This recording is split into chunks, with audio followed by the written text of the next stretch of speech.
Welcome to Icon Ganesh Sir official YouTube channel. Good morning everybody.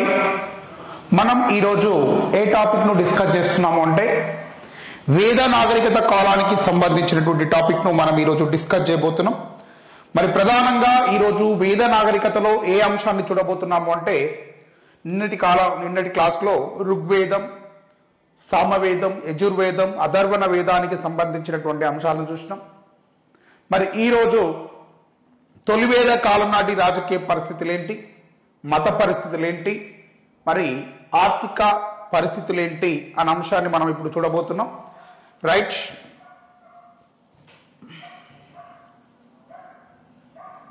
మరి తొలివేద కాలం నాటి పరిస్థితులను గనక మనం పరిశీలించినట్లయితే ఇక్కడ చూడండి, తొలివేద కాలము నాటి పరిస్థితులను మనం పరిశీలన చేస్తున్నాం. దీంట్లో ప్రధానంగా మనం చూడాల్సింది ఏంటి అంటే తొలివేద కాలం నాటి పరిస్థితులు.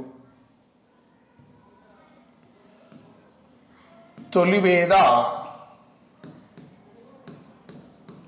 కాలం నాటి యొక్క సామాజిక పరిస్థితులు అంటున్నాం. తొలివేద కాలము ఎప్పటి నుంచి ఎప్పటిదాకా అంటున్నామండి? ఈ యొక్క 1500 నుండి 900 వరకు ఉన్నటువంటి కాలాన్నే తొలివేద కాలము అంటున్నాం. ఈ కాలంగా మనం దేన్ని గుర్తిస్తున్నామంటే ఋగ్వేదమును తొలివేద కాలము అని చెప్పి పిలుస్తున్నాం. ఈ తొలివేద కాలంలో మనకు సమానత్వము అనేది ఉన్నది అంటున్నాం. ఋగ్వేద కాలంలో ఏమున్నది అంటున్నామండి? ఈ యొక్క సమాజంలో సమానత్వము అనేది ఉన్నది. మరి ఇక్కడ వర్ణ వ్యవస్థ అనేది లేదు అంటున్నా. వర్ణ వ్యవస్థ అనేది ఉన్నదా? ఇక్కడ లేదండి. ఇక్కడ వర్ణ వ్యవస్థ అనేది లేదు అని చెప్తున్నాం. నెక్స్ట్, వర్ణ వ్యవస్థ లేదు అని చెప్పినాం. వర్గ వైషమ్యాలు ఉన్నాయా అంటే అవి కూడా లేవనే చెప్పాలా. వర్గ వైషమ్యాలు ఉన్నాయా అంటే ఈ యొక్క వర్ణ వ్యవస్థ లేదు, వర్గ వైషమ్యాలు కూడా ఇక్కడ లేవు అనే విషయాన్ని మనము యాది పెట్టుకోవాలి. నెక్స్ట్, ఇక్కడ మరి మహిళల యొక్క పాత్రను పరిశీలించినట్లయితే మహిళలు తొలివేద కాలంలో విద్యాభ్యాసమును కలిగి ఉన్నారు అంటున్నా. మహిళలకు విద్యాభ్యాసము అనేది ఉన్నది అని చెప్తున్నా. మరి ఈ మహిళలకు విద్యాభ్యాసము అనేది ఉన్నదా లేదా? ఉన్నది. మరి విద్యాభ్యాసం ఉన్నది కాబట్టి వీరికి స్వేచ్ఛ లభిస్తుంది, సమానత్వం లభిస్తుంది. నెక్స్ట్, గౌరవం అనేది కూడా లభించడం జరుగుతుంది. మరి ఇప్పుడు నేను అడుగుతాను, తొలివేద కాలం నాటి మహిళా కవయిత్రులుగా మనం ఎవరిని గుర్తిస్తున్నాం? తొలివేద కాలం నాటి మహిళా కవయిత్రులుగా మనం ఎవరిని గుర్తిస్తున్నాం? తొలివేద కాలం నాటి మహిళా కవయిత్రులు అని చెప్పి మనము ఎవరిని పేర్కొంటున్నాం? తొలివేద కాలం నాటి మహిళా కవయిత్రులుగా మనం ఎవరిని పేర్కొంటున్నాము అంటే ఈ యొక్క మైత్రేయి, గార్గి, ఉలేపి, వాకనావి, ఋషినార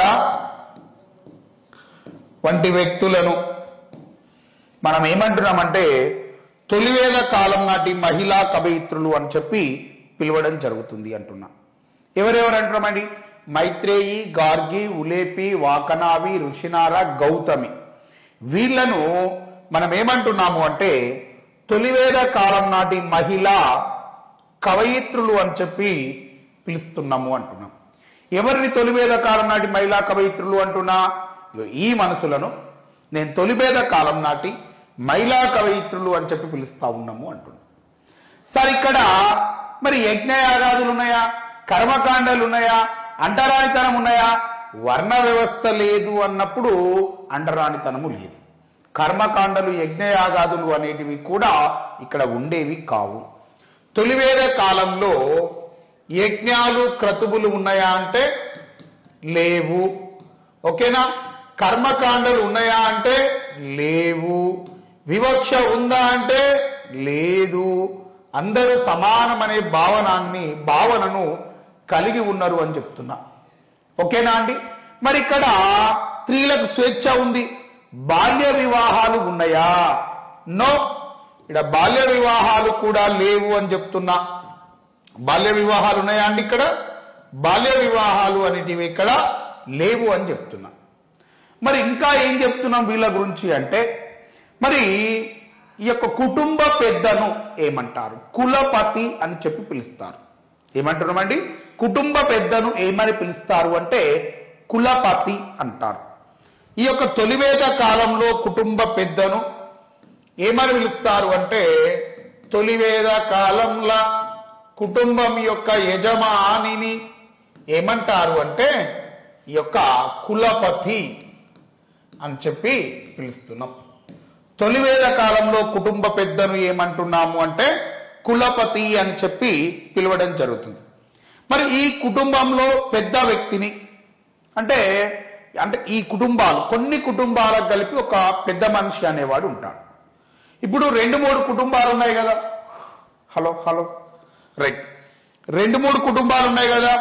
ఈ 2-3 కుటుంబాలకు కలిపి ఇప్పుడు కుటుంబ పెద్దను కులపతి అని చెప్పి పిలుస్తున్నాం. ఇప్పుడు కొన్ని కుటుంబాలకు కలిపి ఏమంటున్నామండి? కొన్ని కుటుంబాలకు ఒక పెద్ద మనిషి అనేవాడు ఉంటాడు. కొన్ని కుటుంబాలకు ఉండేటువంటి పెద్ద మనిషిని ఏమంటారు అంటే జ్యేష్ఠ అని చెప్తారు. ఏమంటారు అన్నామండి? ఈ యొక్క కొన్ని కుటుంబాలకు ఉన్నటువంటి పెద్ద మనిషిని ఏమంటారు అంటే జ్యేష్ఠ అని చెప్పి పిలవడం జరుగుతుంది అంటున్నాం. ఓకేనా?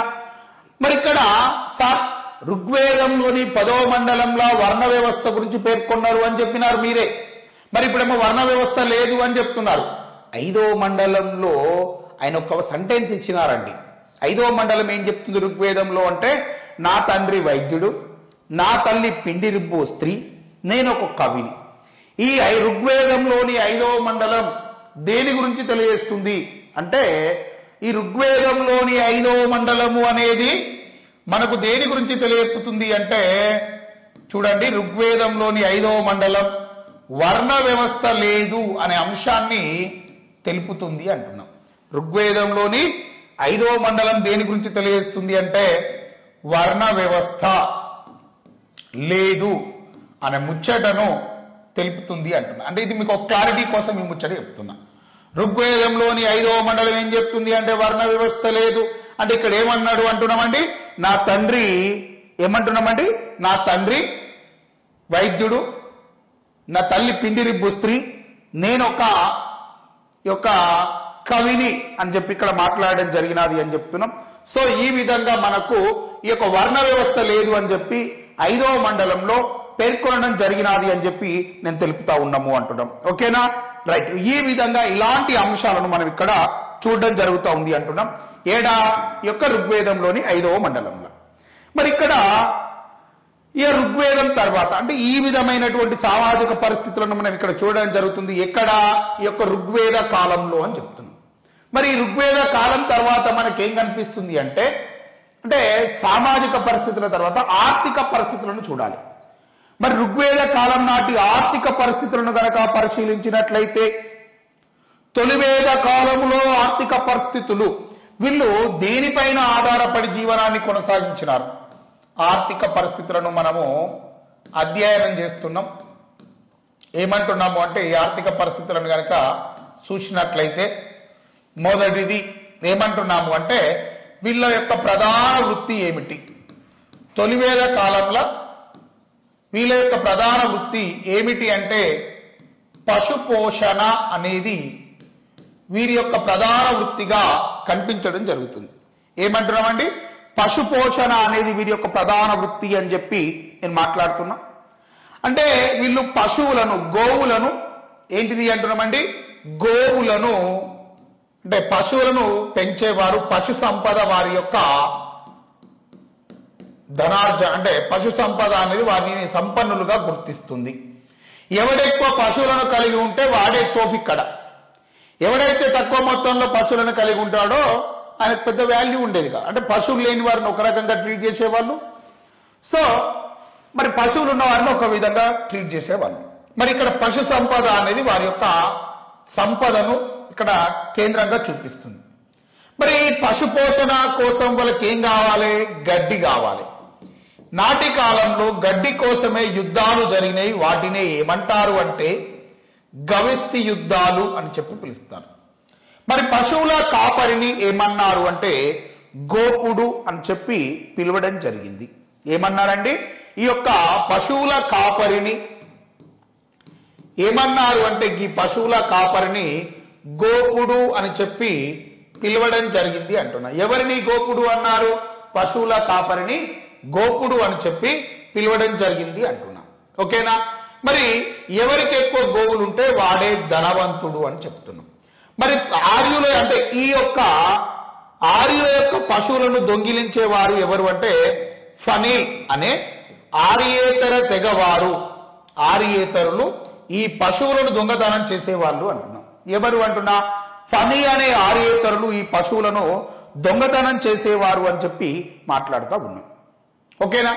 మరి వీరి కాలంలో ఈ యొక్క పశువులను దొంగల బారి నుంచి కాపాడడానికి వీళ్ళకు ఒక తెగకు ఒక నాయకుడు ఉంటాడు. ఆయనకు స్వచ్ఛందంగా వీళ్ళు బలి అనే పన్నును చెల్లించేవారు అంటున్నాం. ఏమంటామండి? వాళ్ళు ఈ యొక్క బలి అనే పన్నును చెల్లించేవారు అని చెప్తున్నాం. దేని చెల్లించేవారు అంటున్నామండి? బలి అనే పన్నును వీళ్ళు స్వచ్ఛందంగా చెల్లించేవారు అని చెప్తున్నా.